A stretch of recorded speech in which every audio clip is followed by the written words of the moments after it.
حضرت ابو الحسن رحمۃ اللہ تعالی علیہ حضرت معاذ ابن جبل رضی اللہ تعالیٰ عنہ کے پاس بیٹھا کرتے تھے۔ فرماتے ہیں ان سے جو پیار بڑھا تو پھر میرا مصلی سے بھی بڑھ گیا۔ تابعی ہیں، فرماتے ہیں صحابی رسول سے محبت ہوئی تو ذکر سے بھی ہو گئی، پھر درود شریف سے بھی ہو گئی۔ محبت ان سے بڑھی تو پھر اللہ نے مسجد کا پیار بھی بڑھا دیا۔ آپ فرماتے ہیں کہ میری ہر وقت بھی یہ چاہتی تھی کہ بس اللہ اللہ کروں، بس اللہ اللہ کروں، بس نہ میں ذرا تھوڑی جان چھڑاؤں لوگوں سے، کوئی 10 منٹ ملے تو میں کچھ 4 نفل پڑھ لوں، میں تھوڑا سا نہ بچوں لوگوں سے، اور مجھے تسبیح ملے تو میں نہ کچھ 400-500 دفعہ استغفار پڑھوں، سبحان اللہ، الحمدللہ، اللہ اکبر، لا حول ولا قوت الا باللہ، میں نہ تسبیحات پڑھوں۔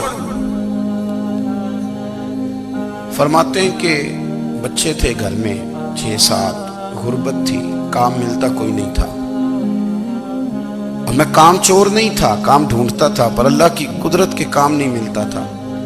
فرماتے ہیں کہ میں نے ایک دن اپنی اہلیہ سے کہا کہ آج میں پھر جاتا ہوں کام ڈھونڈنے، تو میری بیوی بڑی فرما بردار تھی، پر اس دن نہ غربت کے ہاتھوں تنگ آ کے کہنے لگی آج نانا کوئی تو چیز لے کے آیا، تو مجھ سے بچوں کی بھوک نہیں دیکھی جاتی، یہ سب روگاں دا روگ محمد جس دا نام غریبی، کنڈ بلا کے لنگ جاندے نہیں دوست یار قریبی، آج نہ کچھ لے کے آیا تو میں بچے لے کے میکے چلی جاؤں گی۔ شیخ فرماتے ہیں کہ میں بڑا پریشان گھر سے نکلا، پر میں نے صبح سے لے کے زور تک کام ڈھونڈا، کام ملا کوئی نہیں، تو میرے دل میں خیال آیا چلو کام نہیں ملتا تو اللہ اللہ تو کرے نا، چلو بندوں کی مزدوری نہیں ملتی تو رب کریم کی عبادت ہی کرتے ہیں۔ فرماتے ہیں کہ میں نے نا فرات کے پانی سے وضو کیا، نہر کے، شدید دھوپ تھی، ساتھ ریت تھی اور ریت تپ رہی تھی، میں نے اپنا رومال وہیں مصلی کے طور پر بچھا لیا، اور فرماتے ہیں کہ زور سے لے کر عصر تک نماز پڑھی، دھوپ بھی پورے زور پہ، پر میرے سجدے کا ذوق بھی پورے زور پہ۔ فرماتے ہیں سورج بھی چمک رہا ہے اور رب کی عبادت کا ذوق بھی پورے زور پہ، میں سجدہ کروں تو پھر میرا اٹھانے کو جی نہ چاہے۔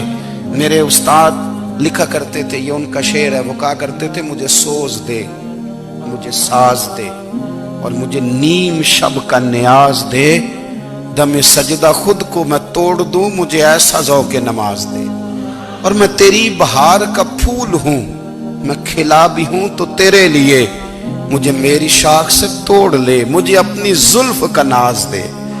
بھائی فرماتے ہیں کہ عصر تک میں نے نفل پڑھے، دل ڈھلنے لگا، عصر کی نماز پڑھی اور میں وہاں سے چلا۔ اب میں جب نکلنے لگا تو دل میں خیال آیا کہ چھوٹی چھوٹی دیواریں ہیں گھر کی، بغیر کچھ لیے جاؤں گا تو بیوی دور سے دیکھے گی تو شور کرے گی کہ پھر خالی ہاتھ آ گیا ہے۔ کہتے میں نے اپنے اسی رومال میں جس میں میں نے نماز پڑھی تھی نا، رومال میں کی آخی دے پنجابی جسافہ کہتے ہیں، اسی میں نا میں نے کچھ ریت بھر لی کہ وہ دور سے دیکھے گی تو سمجھے گی کچھ لے کے آیا ہے، چلو جا کے اسے بتا دوں گا کہ آج پھر مزدوری نہیں ملی۔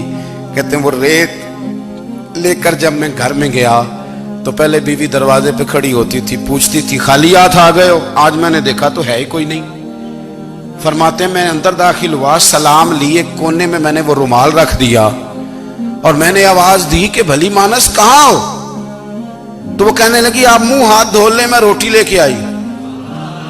میں نے کہا روٹی کہاں سے آ گئی؟ یہاں تو کئی دنوں کے فاقے، تو کئی دنوں کی غربت ہے، یہاں تو اس گھر میں تو فقیری ہے۔ فرماتے ہیں کہ وہ روٹی لے کے آئی اور اس وقت کی جو موجودہ نعمتیں تھیں، سمجھ لیں سلاد، اچار، ہر چیز ساتھ لائی۔ میں نے کہا کہ بچے کہاں گئے؟ کہنے لگی وہ کھانا کھا کے کھیلنے گئے، آپ کھانا کھا لیں آ جاتے۔ کھانا اس نے چن دیا۔ میں نے حیرت انگیز لہجے میں ساری نعمتیں اپنے دسترخوان پہ دیکھ کر کے بیوی سے پوچھا یہ کہاں سے آیا کھانا؟ بچوں کو تو نے کہاں سے کھانا کھلایا؟ یہ سارا کچھ کیسا ہے؟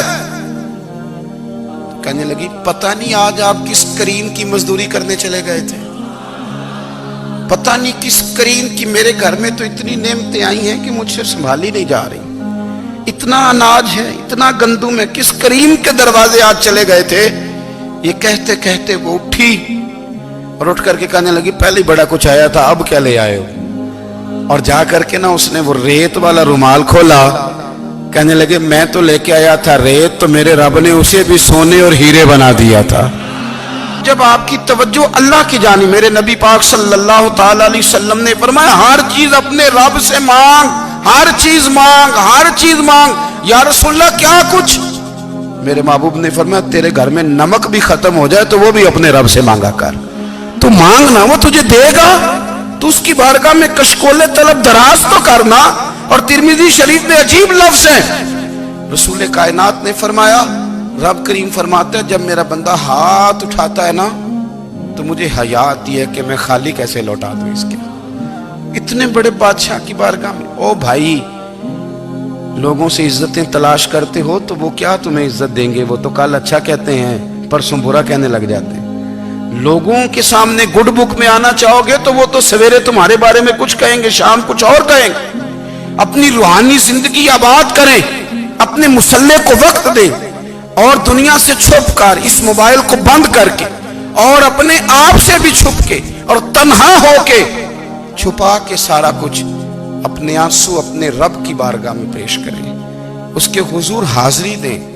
سنو نا ترمذی کی حدیث، اور اسے یاد رکھنا، نبی پاک علیہ السلام نے فرمایا اپنے دکھ لوگوں کے سامنے نہ بیان کرنا، سیٹھوں نوابوں کو نہ بتاتے پھرنا، دنیا داروں کے سامنے جا کے نہ رونا کہ میں تکلیف میں ہوں۔ فرمایا اگر دنیا داروں کو دکھ بتاؤ گے رب تمہیں کبھی غنی نہیں کرے گا، اور لوگ ہیں کہ الٹا مذاق اڑائیں گے۔ آپ کی جس سے بڑی پکی یاری ہے نا، پکی، وہ تب تک پکی ہے جب تک آپ نے 50,000 مانگا نہیں، اور جس وقت آپ نے کہہ دیا کہ میں مجبور ہوں میری مدد کر تو پھر ختم ہو گئی دوستی۔ لوگوں کی تعلقات آپ کے ساتھ تب تک ہیں جب تک آپ ان سے کوئی ضرورت وابستہ نہیں کرتے۔ کریم محبوب فرمانے لگے بندوں کے سامنے دکھ نہ بیان کرنا، اللہ تجھے کبھی غنی نہیں کرے گا۔ تو اپنے دکھ اپنے رب کو بتا، تو دعائیں مانگ، تو اس کی بارگاہ میں حاضر ہو، تو اس کے حضور عرض کر۔